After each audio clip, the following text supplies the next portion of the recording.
să mergem mai încet ca să sper să recepteze camera ce vorbesc. Pentru că microfonul era încărcat acolo, că am uitat să-l încarc înainte de plecare. Dragilor, astăzi plecăm de la Curtea de Argeș și mergem spre sudul fierbinte.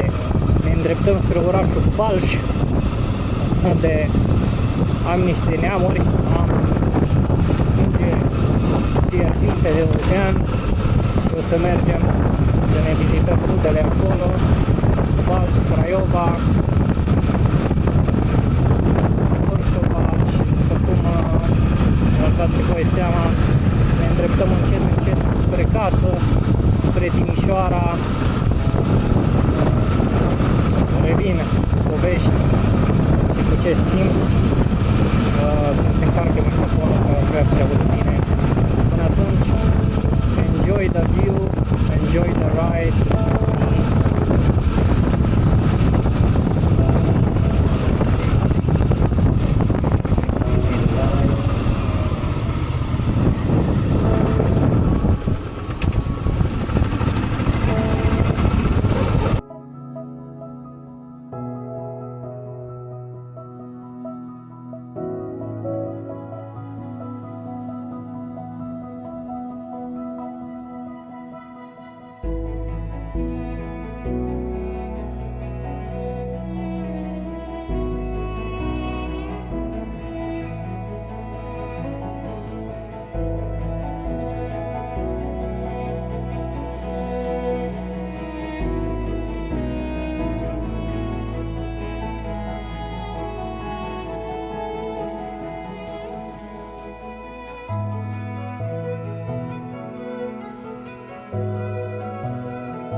Bun, prieteni, salut!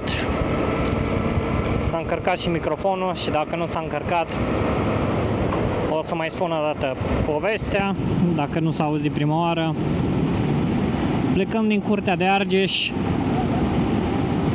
spre sudul fierbinte, spre orașul Balș, în județul Olt. Pe Valea Oltului o să mergem pe o porțiune din Valea Oltului, mai bine zis. Și după cum bine vă dați seama, călătoria noastră, aventura noastră se apropie de sfârșit, de deznodământ.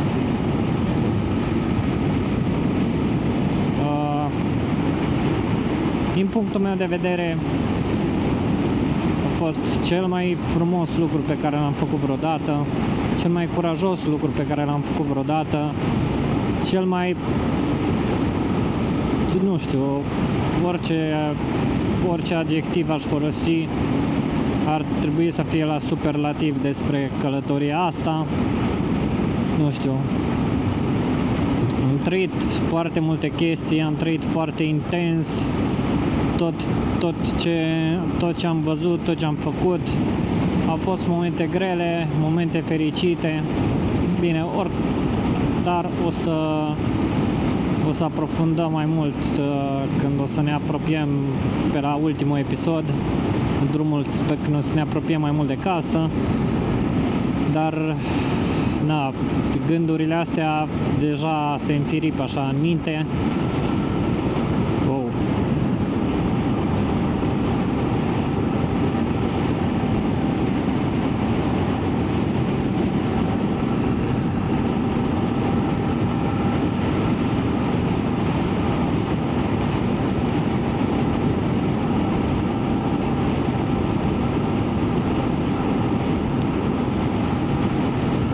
Să facem poze, dar noi nu facem poze, filmăm.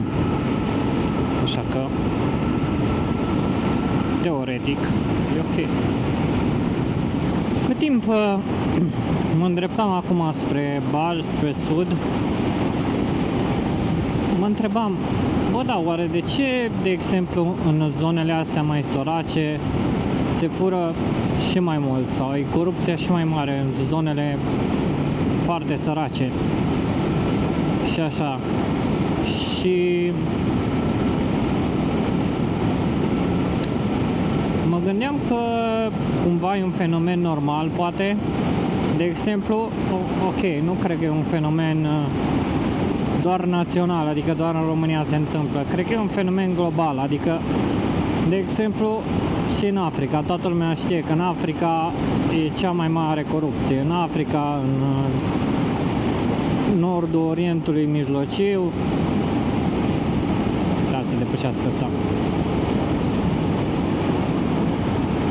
E cea mai mare corupție, pentru că oamenii care ajung la putere sunt corupți pentru că au trăit cu foarte multe lipsuri și foarte multe neajunsuri și nevoia primară a omului e de supraviețuire, de siguranță, să se simtă în siguranță și atunci normal că unul care a trăit sau a copilărit, ce face asta? S-au copilărit cu neajunsuri și lipsuri foarte mari, dacă printr-o circumstanță oarecare ajungeți la putere sau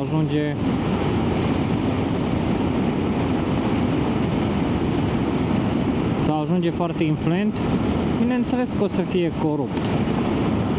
Cât de corupt o să fie, cred că depinde de cât de mult au suferit sau cât de multe lipsuri au avut.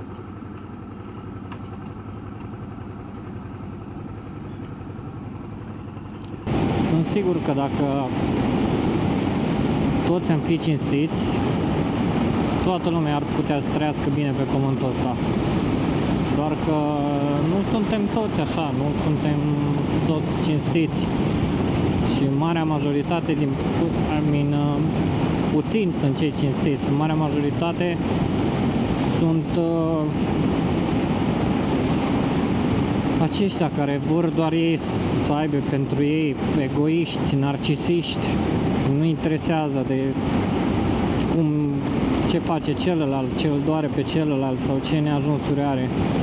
Și atunci, dacă într-un loc în care corupția, egoismul și narcisismul sunt predominante, aceste trăsături de caracter sunt predominante, normal că apare o rată a criminalității destul de mare.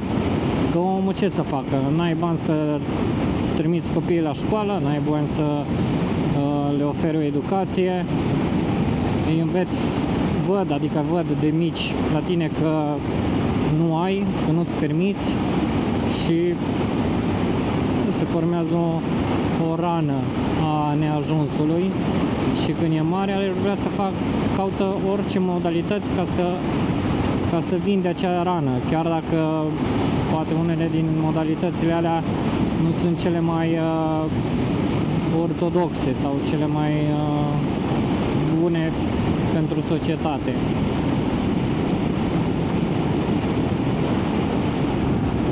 Aici era un râu odată, secat. Trăsăturile alea tipice de bărfași, hoți, grași, cărunți, urâți. Că cum să fii dacă ești urât pe interior și faci rău celor din jurul tău, cum să fii la exterior decât urât? Pune mie un din ăsta care e frumos. Spuneți-mi unul în comentarii, spuneți-mi un borfaș de ăsta care, bă, să zici că da, bă, ce frumos e pe exterior. Nu există, toți nu toți sunt grași, da? Toți sunt urâți. Dacă ăsta ești pe interior, n-ai cum să manifesti altceva în exterior. Normal că o să fii urât și în exterior. Dacă în interiorul tău e doar să faci rău celor din jurul tău și să ai numai ură în tine, așa, numai pentru tine, normal că și la exterior, încet o să te transformi în cine ești tu la interior.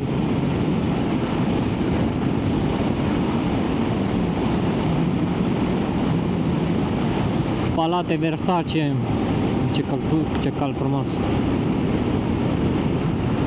Super. Am intrat în zona rezidențială a Olteniei. De Palatul, mă, Palatul contează. Uite, iarăși o chestie pe care nu înțeleg. Palatul contează, nu în viața asta. Niște betoane și un gard, asta contează, asta e trauma multora. Să ai, mă, casa ta, să ai casa ta ca să îmbătrânești în ea, să mori în ea, să fie mare, să o vadă toți vecinii că e cea mai șmecheră casă la ta.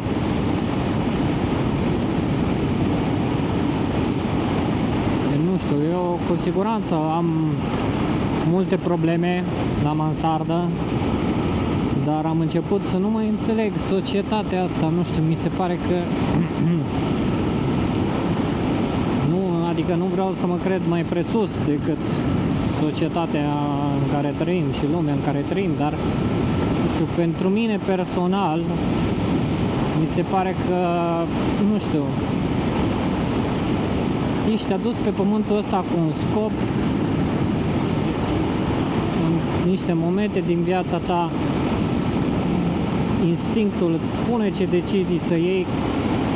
Dumnezeu sau Buddha, Allah, Krishna, oricine, în orice zeu fictiv crezi tu, oricum Dumnezeu sau, din nou, în orice zeu crezi tu, Dumnezeu e același și e o energie, nu e un om, nu e o ființă, nu e o formă, e energie, e univers. Așa că universul îți transmite ce misiune, de ce te-a adus pe tine pe pământ, ce misiune ai tu pe pământ.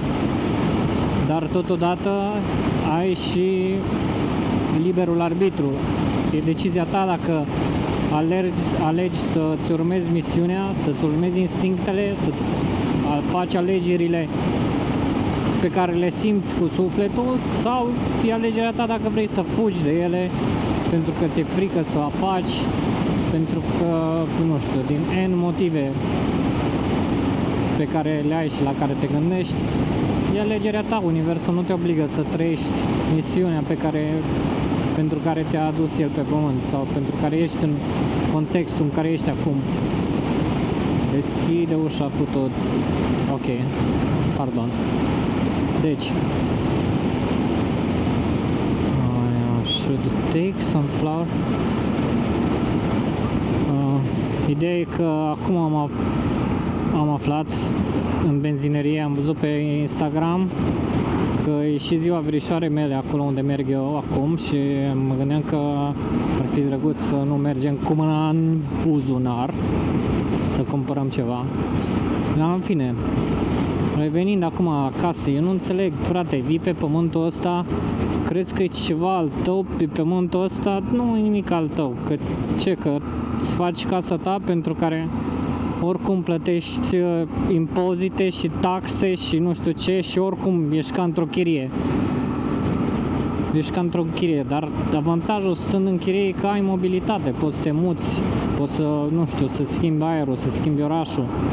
Pe când dacă ți-ai cumpărat o casă și ai mai cumpărat-o și cu credit, care te ține pe loc, pe care trebuie să-l plătești, și dacă ai mai luat și o țeapă de la mari dezvoltatori imobiliari pe care avem în România, păi nu vreau să fiu rău, dar cam jumătate din viața ta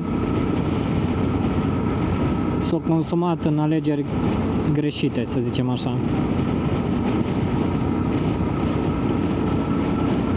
Așa că eu nu cred în chestia asta.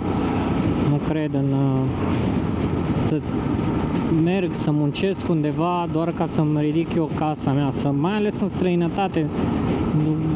nu știu, eu nu percep mentalitatea asta ca fiind una constructivă și sănătoasă.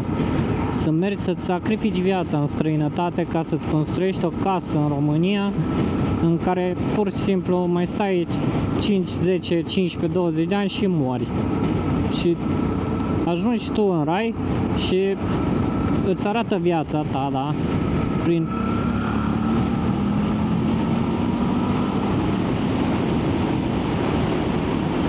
se derulează prin fața ochilor viața ta și ce ai trăit tu.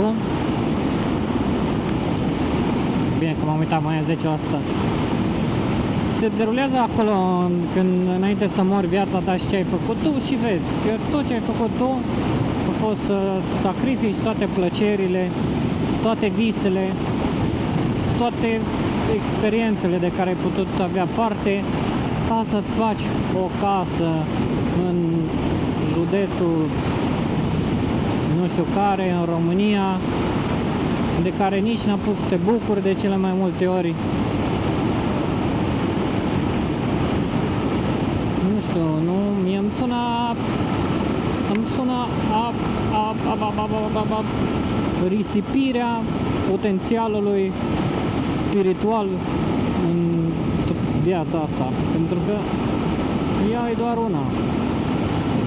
Și nu vreau să nu știu, par așa guru al vieții, pentru că și eu aveam aceleași aspirații înainte să fac terapie și să mi se deschidă ochii, să mi se deschidă, să am curaj, să-mi deschid sufletul, să caut înăuntru lui ce-mi doresc cu adevărat să fac în viață și unde îmi doresc să ajung și care sunt valorile după care să îmi ghidez viața. Deci și eu aveam aceleași valori înainte, valorile bazate așa, deschide ușa în gură și tu. Nu mai pot să aștept puțin.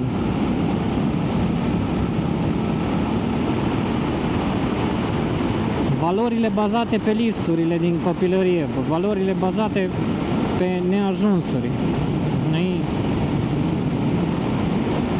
Înainte și ale mele erau la fel. Doar că cu ajutorul lui Dumnezeu, cu ajutorul familiei mele, cu care treptat am început să muncesc la o relație mai bună și pentru mine, pentru viitorul meu, pentru probabil viitorii mei copii, am început să caut în trecutul meu, să văd greșelile pe care le-au făcut părinții mei, să văd greșelile pe care le-am făcut eu, să văd ce nu aș vrea să repet ca și părinte în viața de părinte pe care o să o am, ce nu aș vrea să experimenteze copilul meu, cum aș vrea să am grijă de el, cum aș vrea să fiu prezent în viața lui, ca să urmeze drumul pe care și-l dorește el și să simtă susținere din partea familiei lui pe drumul pe care simte că vrea să-l urmeze. Poate până la un punct. Drumurile și visele variază, se pot schimba de la vârstă la vârstă. Dar important este ca tu, ca părinte, să fii acolo, să înțelegi schimbările din viața lui, să înțelegi că dacă au vrut să fie pompier și mâine vrea să fie să studieze fizică cuantică, asta e visul lui, asta e viața lui. E important să faci ce simți în viață, chiar dacă faci greșeli, chiar dacă te duci spre greșeli. De greșelile alea ai nevoie ca să evoluezi, să ajungi cine îți propui tu să ajungi. Prin greșelile alea evoluezi la nivelul la care îți dorești tu să fii. Doar prin greșeli și prin suferință evoluezi. Prin viață bună și prin confort niciodată nu există evoluție. În viață bună și confort nu există evoluție. Așa că, din punctul meu de vedere, mai important decât cea mai mare casă din sat, cel mai luxos apartament de la ultimul etaj dintr-un oraș, cel mai nou model de BMW, astea sunt de acord că aduc și ele o anumită cantitate de dopamină în creier, dar nu știu, fericirea pe care o produc lucrurile materiale este infinit de mai scurtă durată decât fericirea pe care ți-o aduc amintirile cu oameni frumoși, experiențele. Plus că, știu, de exemplu, e exemplul meu preferat. Dacă zicem că tu crezi că visul tău e să-ți iei un Lamborghini, că asta te-ar face fericit. Și prin fericit punem în ghilimele în paranteză, prin fericit punem Lamborghini-ul ăla, cred, tradus, ce înseamnă Lamborghini-ul ăla e visul meu și m-ar face fericit.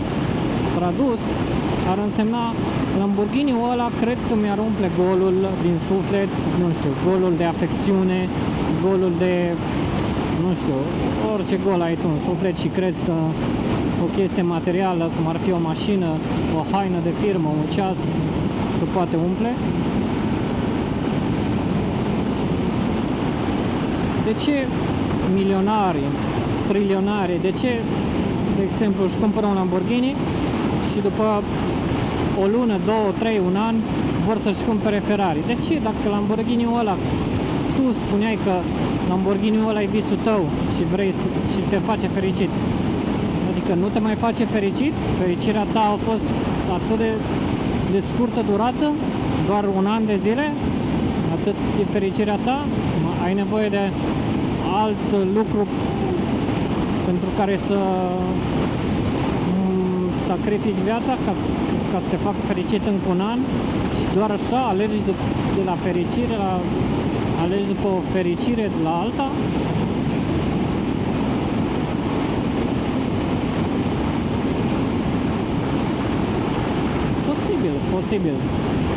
Posibil fericirea să varieze la fiecare persoană în parte, dar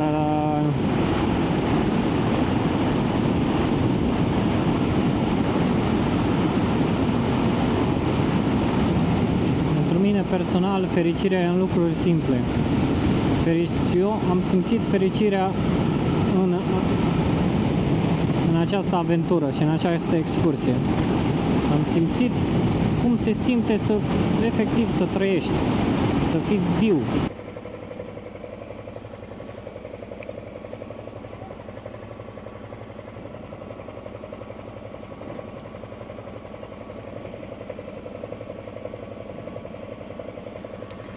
Ce zici? Ce zici? Ce ai spus? N-am auzit ce ai zis.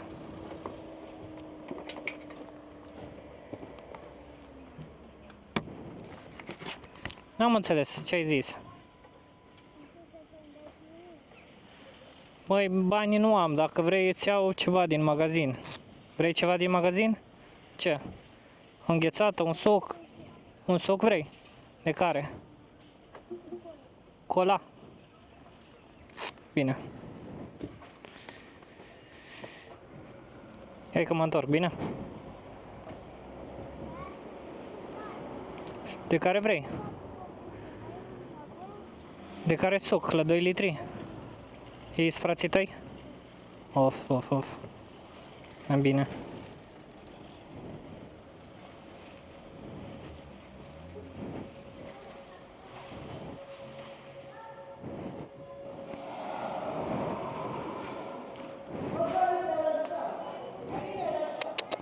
Asta era măsa, man.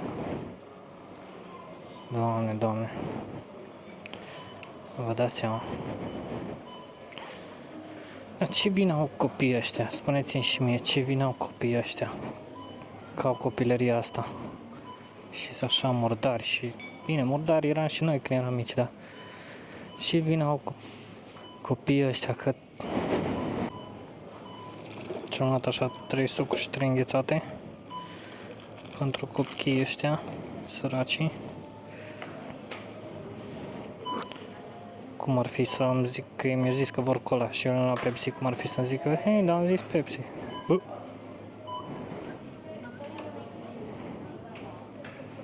Ok, hai la carne. E prea jale.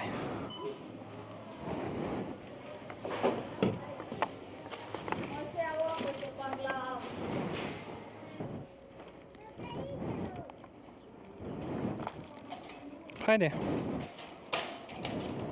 Ia un suc. Și o înghețată. Cu plăcere.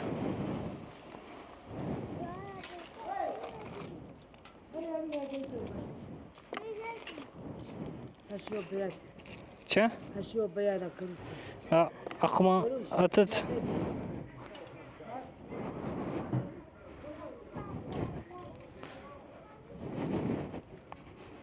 Doamne, săraci copii. Cât ghinion să ai în viața asta, să ai o așa mamă.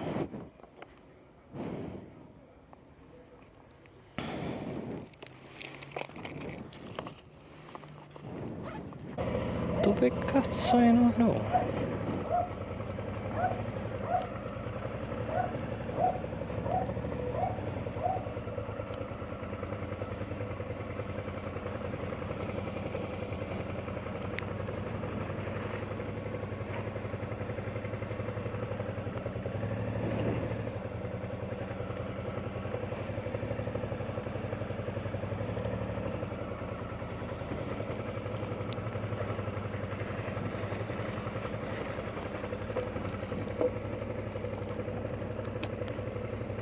Deci asta e 5, nu e. Posibil numărul 1 să fie prima casă. Logic. Obvious.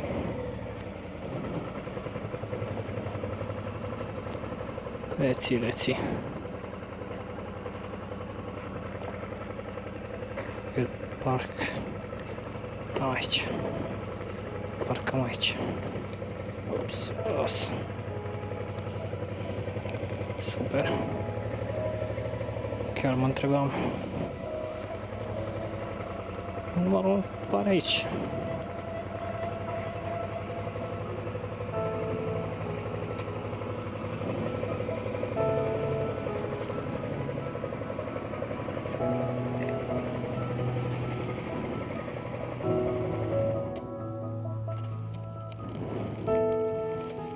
Mi-a rupt mâna.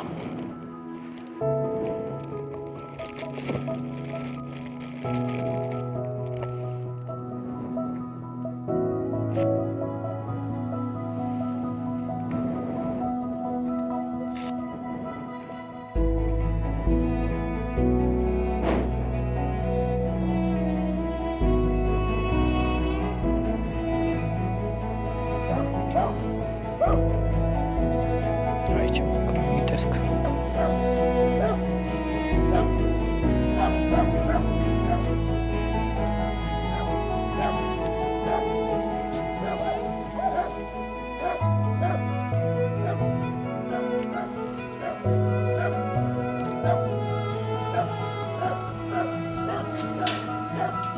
Bună ziua! Aici e numărul 1? Nu mă cunoașteți? Băiatul lui Mariana, băiatul lui Moni. Vino cu ce, adică vino cu ce.